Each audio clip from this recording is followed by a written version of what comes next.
Olá pessoal, eu sou o professor Eduardo Augusto e a aula de hoje é um aulão de revisão para a banca Facete Concursos. É a nossa terceira aula em que a gente resolve questões dessa banca e nessa aula especificamente eu separei 10 questões sobre temas recorrentes que são cobrados pela banca Facete, mas que você também pode aproveitar para outras bancas que você irá realizar. Antes de começar a aula em si, se inscreve aqui no nosso canal, que ajuda bastante o nosso trabalho. E se você tiver interesse em mais materiais de preparação para os concursos de educação física, dá uma olhada nos links da descrição desse vídeo, que você encontra informações tanto sobre os nossos e-books, como também sobre o nosso curso. Então, sem mais delongas, vamos para a primeira questão. Enquanto conteúdo da cultura corporal, o estudo do futebol na escola pode ser feito mediante uma análise que abarque diferentes aspectos. Assinale a alternativa incorreta. E aí, essa questão ele vai trazer o futebol enquanto conteúdo da cultura corporal, e aí a gente vai ter como base, como referência, a obra do coletivo de autores Metodologia do Ensino de Educação Física. Nessa obra, a gente tem o trabalho dos elementos da cultura corporal, como o jogo, o esporte, as danças e assim por diante. E especificamente no futebol, o coletivo de autores traz algumas possibilidades que podem ser trabalhadas na escola, além da técnica e da tática em si do esporte, os elementos técnicos e táticos do futebol propriamente dito. Então, o que o coletivo de autores traz é esse destaque além do técnico e do tático que a gente pode trabalhar na escola relacionado ao estudo do futebol, ao ensino do futebol. E aí, no caso, ele pede a alternativa incorreta. Item A. O futebol enquanto jogo com suas normas, regras e exigências físicas, técnicas e táticas. E aí é verdadeiro, de fato, uma das possibilidades para se trabalhar o futebol é o jogo propriamente dito do futebol, o esporte propriamente dito do futebol, que vai ter as suas regras universais, vai ter componentes físicos, componentes técnicos e componentes táticos, porém ele não vai se restringir apenas a isso. Isso, de fato, pode ser uma possibilidade para o estudo do futebol, mas não apenas ela. A alternativa A é correta. Item B. O futebol enquanto espetáculo esportivo, e aí pode sim também ser uma possibilidade para trabalhar o futebol na escola, o futebol enquanto esse espetáculo midiático de fato que envolve muita gente, envolve muito dinheiro também da sociedade, e aí tanto a nível local, regional, estadual, nacional, até o nível mundial. Então, de fato, o futebol enquanto espetáculo esportivo também pode ser estudado na escola. Item C. O futebol enquanto processo de trabalho que se diversifica e gera mercados específicos de atuação profissional também é uma possibilidade, Quando a gente fala do coletivo de autores, a gente vai trabalhar essa visão da realidade, a visão da realidade, a contextualização dos fatos, o resgate histórico, e aí o futebol a gente pode também estudar a partir dessa visão de um processo de trabalho que gera empregos, gera processos de trabalho não apenas para os jogadores, mas sim para todo mundo que também está envolvido no esporte, Desde o massagista, o roupeiro, o gandula, a produção do evento em si, os comerciantes que estão ao redor do estádio e assim por diante. Então, essa possibilidade do futebol enquanto processo de trabalho que gera mercados específicos de atuação profissional também pode ser uma forma de estudar o futebol na escola. Entender o futebol enquanto jogo não popularizado, e aí a gente tem a alternativa incorreta. Na verdade, seria o oposto. O futebol enquanto jogo popular, jogo popularmente conhecido, que aí a gente vai encontrar crianças jogando na rua, adultos jogando no campo do bairro, e aí de fato um esporte muito popular que está presente na vida aí de praticamente todo mundo. Se não gosta do futebol, pelo menos conhece alguém que gosta, está envolvido com alguém que também tem minimamente uma relação com o futebol, Seja jogando, seja assistindo, seja torcendo e assim por diante. Então, entender é incorreto, porque o estudo do futebol na escola seria a ideia do futebol enquanto um jogo popularmente conhecido e não um futebol enquanto um jogo não popularizado. Item D é o incorreto, né? Seria a alternativa a ser marcada nessa questão. E por último, o item E, o futebol enquanto fenômeno cultural que inebria milhões e milhões de pessoas em todo o mundo e em especial no Brasil, e aí o coletivo de autores traz também uma visão mais crítica do esporte enquanto esse fenômeno cultural, principalmente aqui no nosso país, né? Então, de fato, as alternativas A, B, C e E são corretas, estão presentes aí na obra do coletivo de autores, porém o item D está incorreto porque, na verdade, o correto seria o futebol enquanto um jogo popularmente conhecido e presente na sociedade em si, né? Então, primeira questão, item D é o correto.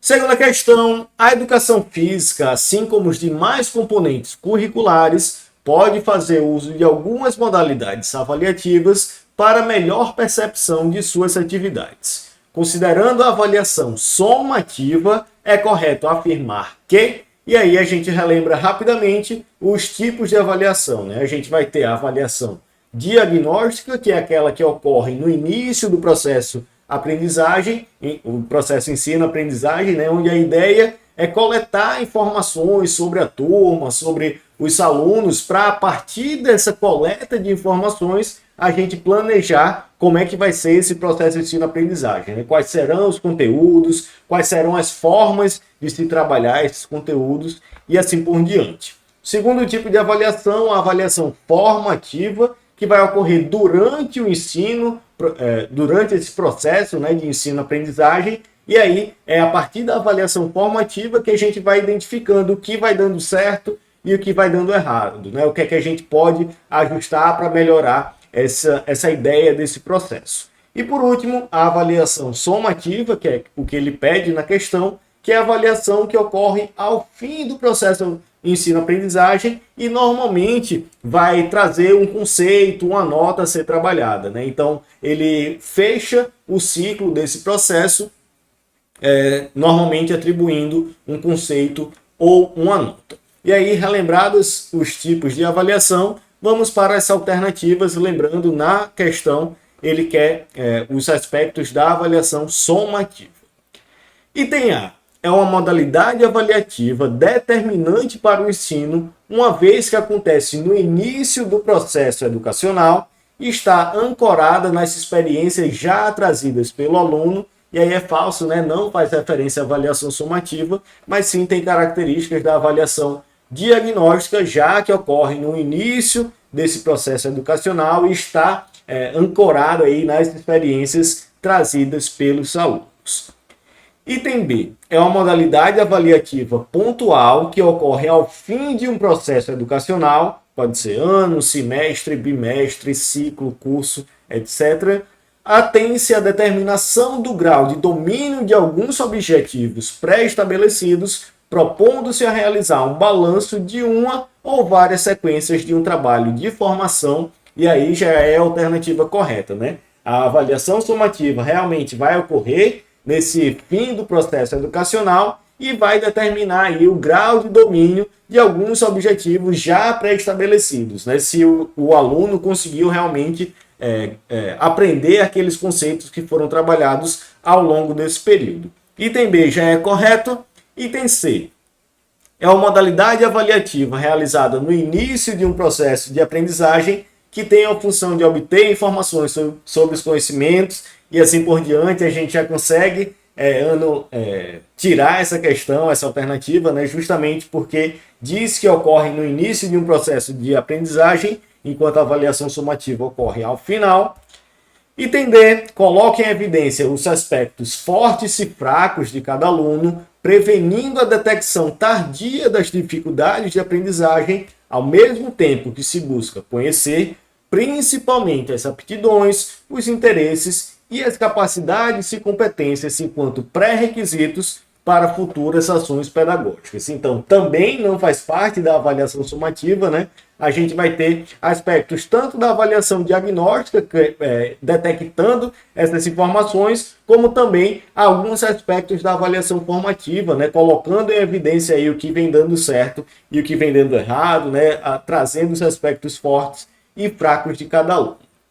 Item E tem como uma das mais importantes características o seu aspecto preventivo, já que conhecer as dificuldades dos alunos no início do processo educativo é possível prever suas reais necessidades e trabalhar em prol de seu atendimento, e aí também incorreto, né? Mais uma alternativa falando desse aspecto inicial, desse aspecto preventivo da avaliação, e nesse caso não faz referência à avaliação somativa.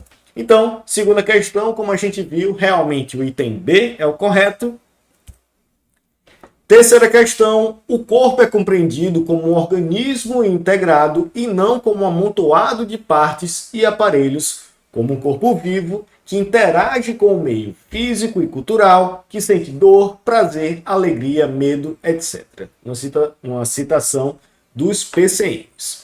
O conhecimento corporal abordado nas aulas de educação física deve focar, exceto, e aí uma questão sobre os blocos de conteúdos dos PCNs, né? Relembrando rapidamente, nos PCNs a gente vai ter 3 blocos de conteúdos que vão ser trabalhados ao longo do ensino fundamental, principalmente, né? Na disciplina de educação física, e esses 3 blocos de conteúdos são as atividades rítmicas e expressivas, o segundo bloco, o jogo, esporte, as lutas e as ginásticas, e o terceiro bloco, os conhecimentos sobre o corpo. Nesse caso, ele trouxe aqui como um conhecimento corporal, né? E aí, a partir dessas características desse bloco de conteúdo, a gente vai olhar as alternativas, lembrando que ele traz essa palavrinha aqui no final, né? O exceto. E aí a banca Facete gosta muito de trabalhar essas questões que vão pedir a alternativa incorreta, vai trazer esse exceto, vai trazer aí afirmativas para a gente julgar, né? Então tem que ter muito cuidado nessas questões da Facete. Vamos para as alternativas. Item A, o bloco de conhecimento sobre o corpo trabalha conhecimentos de anatomia voltadas à estrutura muscular e óssea, e aí é verdadeiro, né? Obviamente que na escola a gente não vai precisar se aprofundar nos conhecimentos da anatomia propriamente dita, né, como a gente trabalha, por exemplo, na graduação em Educação Física, porém, são de fato trabalhadas alguns conhecimentos da anatomia voltadas a essa estrutura muscular e estrutura óssea.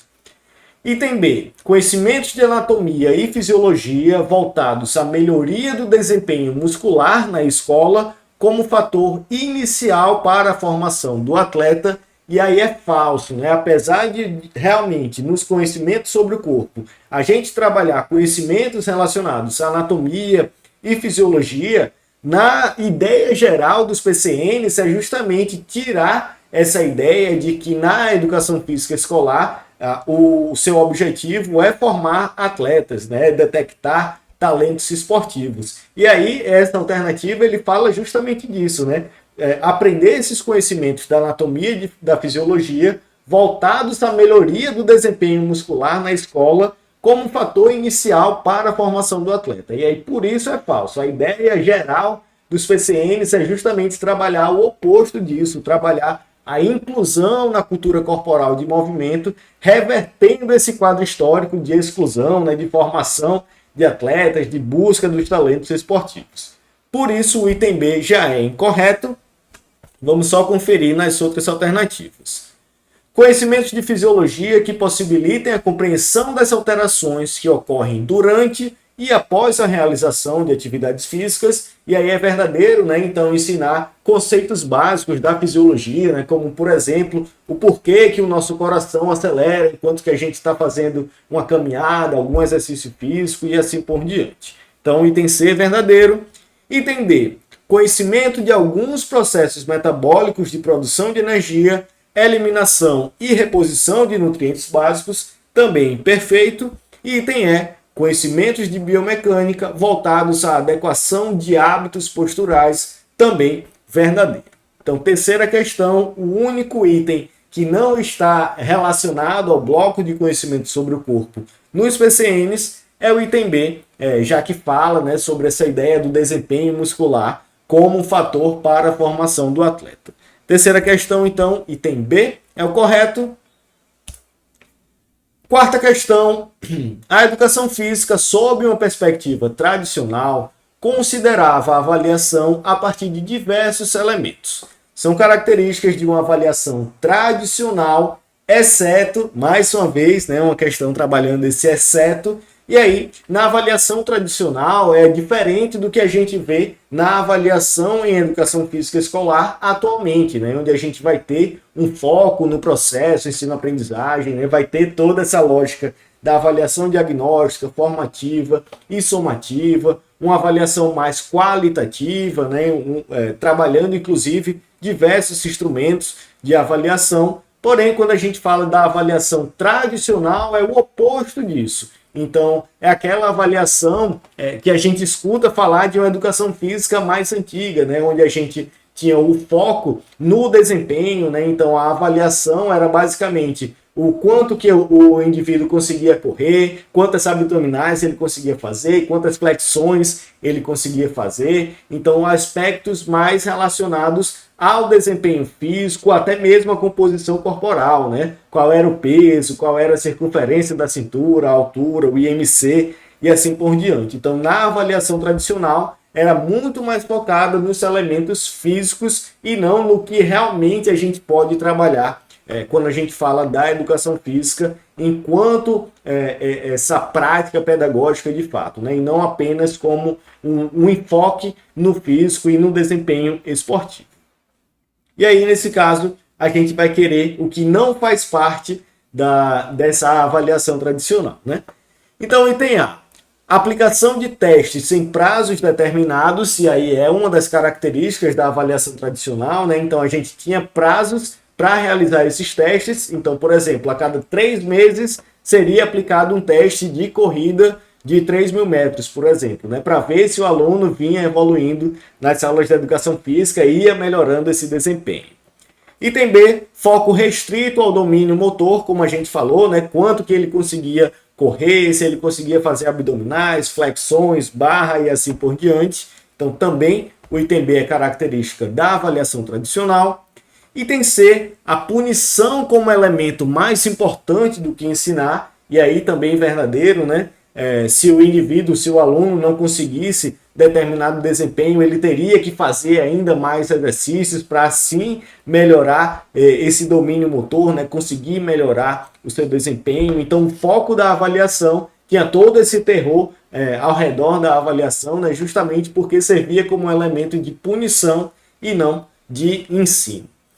Item D, quantificação dos resultados, mais relevante do que a qualificação, e aí verdadeiro, né? O foco era mais na quantidade, não na qualidade do que era ensinado, né? Sempre focando aí na quantidade do desempenho, no desempenho físico propriamente dito. Item E, aplicação de avaliação durante todo o processo de realização dessas atividades, e aí a gente já tem uma característica de uma avaliação mais atual, mais especificamente uma avaliação formativa, né, que ocorre durante todo o processo ensino-aprendizagem, buscando aí elementos, o que pode melhorar, o que pode aí ser realizado para melhorar esse processo ensino-aprendizagem. E aí, dentre as alternativas, o único que não faz parte da ideia da avaliação tradicional seria justamente o item E, nesse caso. Quarta questão, o único incorreto aqui, né, o único que não faz parte da avaliação tradicional, é o item E. Quinta questão, segundo a Base Nacional Comum Curricular, essa dimensão do conhecimento refere-se ao conhecimento que possibilita ao estudante ter condições de realizar de forma autônoma uma determinada prática corporal. Assinale a alternativa que apresenta a dimensão do conhecimento vinculada ao trecho em destaque. E aí, quando a gente fala da BNCC em concursos de educação física, normalmente a gente vai falar sobre as unidades temáticas, né? A classificação das unidades temáticas, quais são essas unidades temáticas e sua distribuição ao longo do ensino fundamental. Outro tópico muito cobrado é justamente as dimensões do conhecimento, né? E aí, dentre as dimensões do conhecimento, nessa questão especificamente, ele quer saber qual é essa dimensão do conhecimento que refere-se ao conhecimento que possibilita ao estudante ter condições de realizar de forma autônoma uma determinada prática corporal. Lá no nosso curso a gente tem uma aula falando exatamente sobre as dimensões do conhecimento e eu gosto de trabalhar algumas palavras-chave para facilitar o aprendizado, né, dessas dimensões do conhecimento. Nesse caso, nessa citação específica da questão, ele fala, a gente pode identificar como palavra-chave o estudante ter condições de realizar de forma autônoma uma determinada prática corporal. E aí, quando a gente fala dessa autonomia do estudante para realizar as práticas corporais, não apenas no ambiente escolar, mas ao longo de sua vida, né, a gente vai estar falando da dimensão do conhecimento chamada uso e apropriação.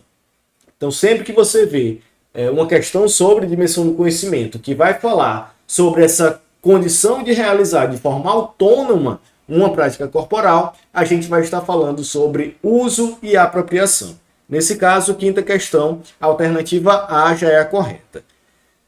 Na compreensão, no item B, né, normalmente a gente vai estar falando sobre esclarecer, né, sobre entender melhor o processo de inserção das práticas corporais no contexto sócio-histórico, né, na sociedade em si. A experimentação vai estar realizada a vivência propriamente dita das práticas corporais. A reflexão sobre a ação vai falar sobre a observação e a análise das práticas corporais, né, seja vivenciadas por mim ou seja vivenciadas pelos outros. E o protagonismo comunitário vai falar sobre a democratização do acesso a essas práticas corporais. E aí, como eu falei, de palavras-chave para resolver essa questão, seria essa forma autônoma de realização das práticas corporais. Uso e apropriação é o correto da quinta questão. Sexta questão, dentre os conteúdos que podem ser apresentados na educação física escolar, as lutas são um dos que possivelmente encontram mais resistência, levantado geralmente os argumentos de que há falta de espaço, falta de material, falta de roupa adequada e, sobretudo, a associação às questões da violência. Sobre as características da esgrima, analise as afirmações a seguir. Afirmativa número 1. Pode utilizar 3 tipos de armas, espada, florete e sabre. E aí é verdadeiro, né? Quando a gente fala da esgrima, vai ser uma luta de longa distância, a gente utiliza um implemento, né, nessa luta, e justamente esses implementos, essas armas da esgrima, são exatamente espada, florete e sabre. Afirmativa 1, verdadeira.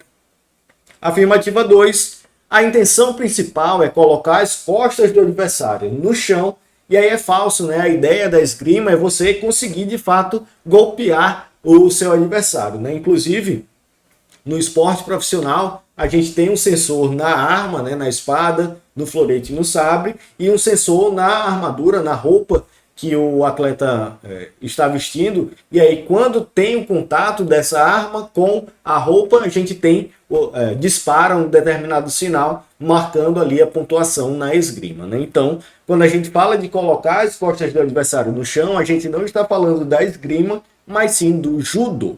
Então, a afirmativa 2 é falsa. A afirmativa 3 foi idealizada em 1882 por Jigoro Kano, no Japão. E aí, mais uma vez, a gente vai estar falando do judô e não da esgrima. Nesse caso, falando da esgrima, apenas a afirmativa 1 é a correta e as afirmativas 2 e 3 são falsas, pois fazem referência ao judô e não à esgrima. Nesse caso, item A é o correto da sexta questão. Sétima questão, a motricidade atravessa uma série de fases que se caracterizam por uma série de condutas motoras, dentro das quais podem diferenciar-se diversos estágios. Considerando as características do estágio de desenvolvimento motor durante a fase motora fundamental, analise as afirmativas a seguir. E aí, dentre as fases do desenvolvimento motor, relembrando, na fase dos movimentos fundamentais ou fase motora fundamental, a gente tem 3 estágios que são estágio inicial, estágio elementar e estágio maduro. Vamos lá para as afirmativas. Afirmativa 1. No estágio inicial, o movimento em si é caracterizado por elementos que faltam ou que são marcadamente sequenciados e restritos pelo uso exagerado do corpo e por fluxo rítmico e coordenação deficientes. E aí, verdadeiro, né? Quando a gente fala do estágio inicial, a gente vai estar falando de crianças de 2 anos, o início ali da fase motora fundamental, nas suas primeiras manifestações de habilidades motoras fundamentais, né? Da locomoção, da estabilização e da manipulação. E aí esses movimentos no estágio inicial são justamente descoordenados, né? São muito amplos, com pouco controle, com pouco ritmo. Então, de fato, no estágio inicial a gente vai ter essas características que a afirmativa 1 traz. Então, a afirmativa 1 já é verdadeira.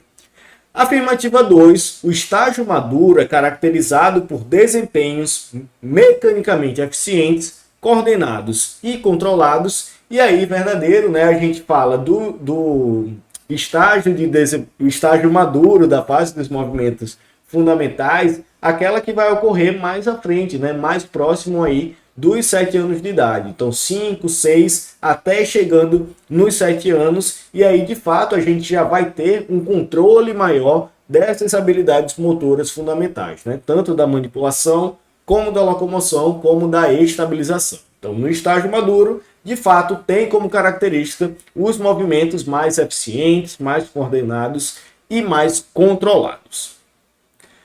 Afirmativa 2 também é verdadeira. E afirmativa 3, a observação de crianças de 3 ou 4 anos de idade revela inúmeros movimentos fundamentais no estágio maduro. E aí é falso, né? Quando a gente fala dessa divisão dos estágios na fase motora fundamental, o estágio inicial vai ser por volta dos 2 até os 3 anos. O estágio elementar vai dos 3 aos 4 anos, e o estágio maduro vai nessa parte final da fase dos movimentos fundamentais, né? 5, 6, chegando até próximo dos 7 anos de idade. Então a afirmativa 3 é falsa, porque 3 ou 4 anos de idade vão estar mais relacionados ao estágio elementar e não ao estágio maduro. Nesse caso, afirmativas 1 e 2 são verdadeiras, item C é o correto da 7ª questão. 8ª questão, conforme as orientações apresentadas pela BNCC, as unidades temáticas que devem ser desenvolvidas nas aulas de educação física com as turmas do 1º e 2º anos do ensino fundamental são, respectivamente, e aí a gente tem que relembrar nesse caso quais são as unidades temáticas na BNCC e a sua distribuição ao longo do ensino fundamental. Quando a gente fala do 1º e 2º ano do ensino fundamental, nós temos brincadeiras e jogos, mais especificamente aquelas do contexto comunitário e regional, assim como as danças, que também vão ser trabalhadas no contexto comunitário e regional, a ginástica, mais especificamente a ginástica geral, e os esportes, mais especificamente esportes de marca e precisão. A unidade temática de lutas, ela não começa no 1º e 2º ano, ela começa apenas do 3º ao 5º e aí vai até os anos finais do ensino fundamental, né? Então, a unidade temática de lutas vai do 3º até o 9º ano do ensino fundamental. Já as práticas corporais de aventura não estão presentes nos anos iniciais, elas começam nos anos finais, no 6º até o 9º ano. Então, se a gente fala de 1º e 2º anos, a gente vai falar das unidades temáticas de brincadeiras e jogos, danças, ginásticas e esportes. Nesse caso, item C é o correto, nem lutas, nem práticas corporais de aventura estão presentes. 8ª questão, item C é o correto. 9ª questão, conforme a BNCC, esses tipos de ginásticas reúnem práticas que empregam movimentos suaves e lentos, tal como a recorrência a posturas ou a conscientização de exercícios respiratórios voltados para a obtenção de uma melhor percepção sobre o próprio corpo. Assinale a alternativa que apresenta a classificação relacionada ao trecho em destaque. E aí, relembrando, na unidade temática de ginásticas, nós temos 3 classificações: a ginástica geral, que está mais relacionado àquela exploração das possibilidades acrobáticas do corpo, né, também conhecida como ginástica para todos. A ginástica de condicionamento físico, que está diretamente relacionada ao conceito de exercício físico, né, aqueles exercícios, aquelas ginásticas voltadas para a manutenção da aptidão física, né, ou ganho de algum componente da aptidão física. E por último, a terceira classificação, as ginásticas de conscientização corporal, que é exatamente essa que o enunciado traz, né? Reúne práticas que empregam movimentos suaves e lentos, tal como as posturas, né, a conscientização de exercícios respiratórios voltados para a obtenção de uma melhor percepção sobre o corpo. Nesse caso, essas ginásticas são exatamente as ginásticas de conscientização corporal e é o correto da 9ª questão. E 10ª questão, a BNCC distribui as modalidades esportivas em categorias, privilegiando as ações motoras intrínsecas, reunindo esportes que apresentam exigências motrizes semelhantes no desenvolvimento de suas práticas. Nessa perspectiva, qual a categoria de esportes que está definida como conjunto de modalidades que se caracterizam por comparar a capacidade de uma equipe introduzir ou levar uma bola ou outro objeto a uma meta ou setor da quadra ou campo defendida pelos adversários, protegendo simultaneamente o próprio alvo, meta ou setor de campo. E aí, por essas características, né, por essa definição, a gente vai ter, por exemplo, modalidades como o futebol, o basquete, futebol americano, né, o polo aquático e assim por diante. É uma modalidade onde a principal característica é levar um objeto, normalmente uma bola, para uma meta defendida pelo adversário, né, ou o setor da quadra defendido pelo adversário, enquanto simultaneamente eu protejo a minha própria meta. Então são as características dessas modalidades que eu falei, né, como futebol, basquete e assim por diante. Essas modalidades na BNCC são classificadas como esportes de invasão ou esporte territorial. Nesse caso, 10ª questão, item C é o correto.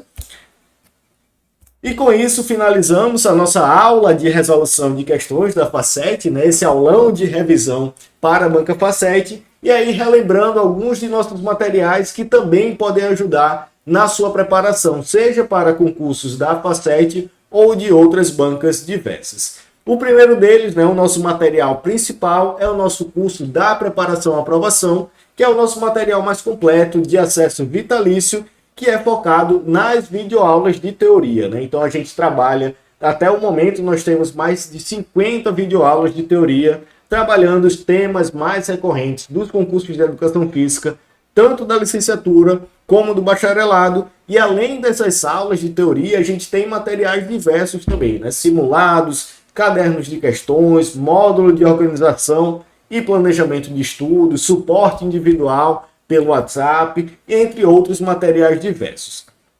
Você encontra informações tanto sobre o nosso curso como sobre os outros materiais no link da descrição desse vídeo. Além do curso, nós temos também os nossos e-books de questões comentadas, cada um dos volumes com 100 questões e seus respectivos comentários, né, explicando e resolvendo as questões. Até o momento são 2 volumes voltados para a licenciatura, né, então 200 questões da licenciatura, um volume sobre o bacharelado e um volume sobre esportes, né, especificamente sobre modalidades esportivas, organização de eventos, pedagogia do esporte e assim por diante.